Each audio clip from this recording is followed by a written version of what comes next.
नमस्कार मित्रों, हमारी सीरीज चल रही है एपिसोड नंबर 15 की, जिसमें हम बात कर रहे हैं भृगु संहिता की। भृगु संहिता के अंतर्गत आज हम बात करने जा रहे हैं कन्या लग्न के द्वादश भाव में चंद्रमा स्थित हो तो उसके क्या फलादेश होंगे। प्रथम भाव में 6 नंबर का मतलब होता है कन्या लग्न, और कन्या लग्न में चंद्रमा एकादश भाव का स्वामी होता है। एकादश भाव का स्वामी होकर जब ये अपने स्थान से द्वितीय स्थान और कुंडली के द्वादश स्थान में स्थित हो जाता है तो यह अत्यंत अशुभ फल प्रदान करने वाला बन जाता है। देखिए, जब हमने लघु पाराशरी की बात करी थी तो आपसे विस्तार से चर्चा करी थी कि 6, 8 और 12 तीनों ही भाव त्रिक भाव होते हैं, कुंडली के अशुभ भाव होते हैं, विशेष अशुभ भाव होते हैं। तो अशुभ भाव में चंद्र का स्थित होना, एक बहुत सौम्य ग्रह का स्थित होना, बहुत ज़्यादा सेंसिटिव ग्रह का स्थित होना एक नेगेटिव फल प्रदान करने वाला बनता है, पहली बात।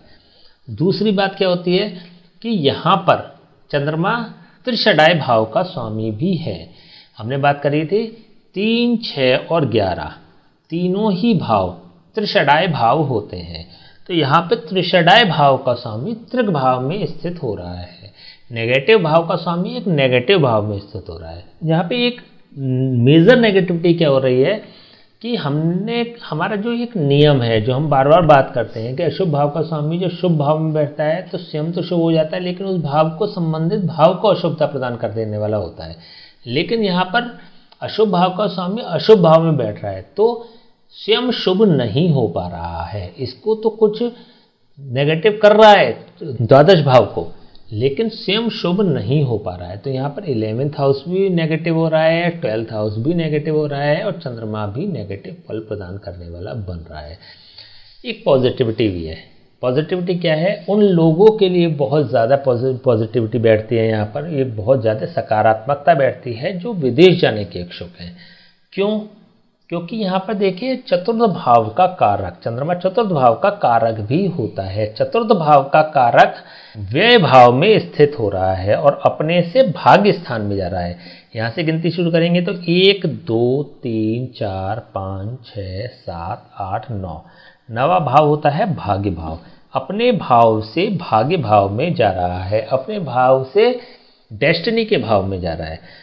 चतुर्थ भाव होता है अपने घर का, अपने स्थान का, अपने देश का, जहाँ पर व्यक्ति का जन्म हुआ है अथवा जहाँ पर उसकी पेरेंटल संपत्ति है अथवा पेरेंटल हाउस है। जैसे आपके माता पिता जहाँ पर रहते हैं और आप रहते हैं, वहाँ से दूर जाने का योग बनता है। स्पेशली जब लिटरेचर की बात करते हैं, पुराने लिटरेचर की बात करते हैं, या फिर हम कह सकते हैं ऑथेंटिक लिटरेचर की जब हम बात करते हैं, तो वहाँ पर एक नेगेटिव योग बताया गया है ये, क्योंकि अपने स्थान से दूर करने का प्रयास करता है ऐसा योग। लेकिन आज के परिप्रेक्ष्य में देखें, जो लोग विदेश जाने के इच्छुक हैं उनके लिए बड़ा शुभ योग हो जाता है।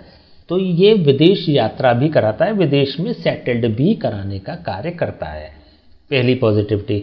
दूसरी सकारात्मकता क्या है कि यह अपने मित्र की राशि में स्थित है। चंद्रमा सूर्य को अपना मित्र मानता है, सूर्य चंद्रमा को अपना मित्र मानता है, तो यह एक दूसरे के परस्पर मित्र होते हैं। तो चंद्रमा सूर्य को सहयोग करेगा, सूर्य चंद्रमा को सहयोग करेगा, तो भले ही यह चंद्रमा 12th हाउस में जा रहा है लेकिन सूर्य उसको पीड़ित नहीं करेगा, क्योंकि यह सूर्य का अपना हाउस है, अपना घर है।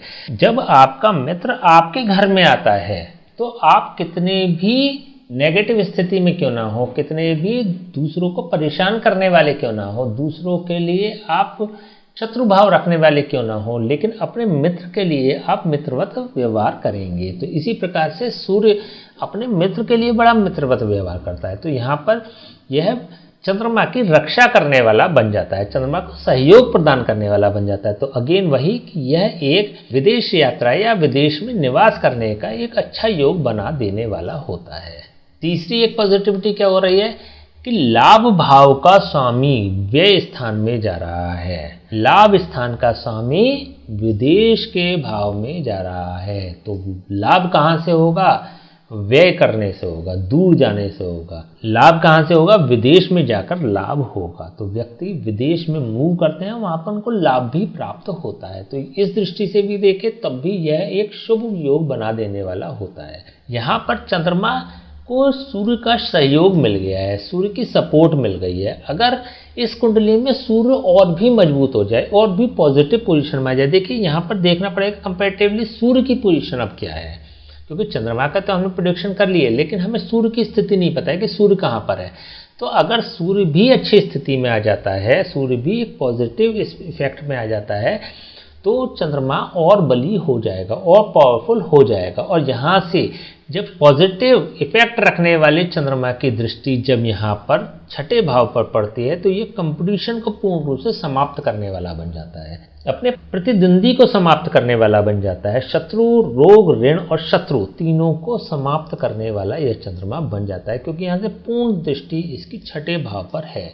तो यहाँ पर किसी भी प्रकार के कंपटीशन में, किसी भी प्रकार की प्रतिस्पर्धा में, प्रतियोगिता में व्यक्ति को सफल बनाने वाला यह चंद्रमा बन जाता है। कब बन जाएगा? 24-44 साल की अवस्था में।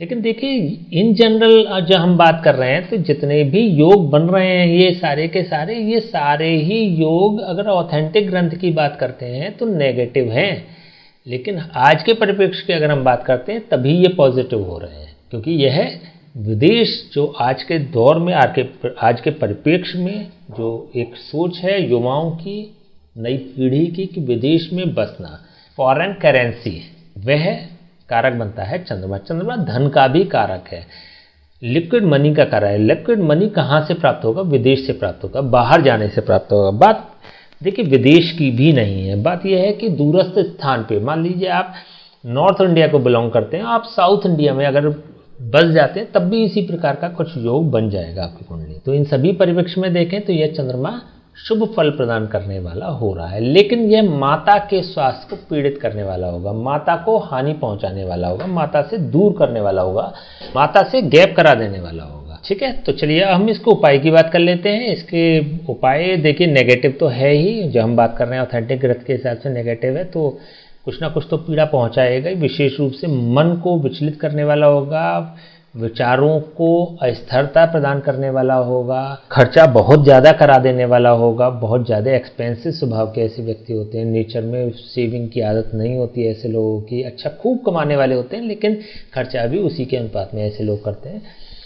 अगर आप विदेश में जाने के इच्छुक हैं, विदेश में बसने के इच्छुक हैं, तो आपको इसकी स्थिति को यथावत रखना चाहिए और किसी ब्राह्मण से, किसी पंडित से इसके जाप और हवन समय समय पर आपको कराते रहना चाहिए।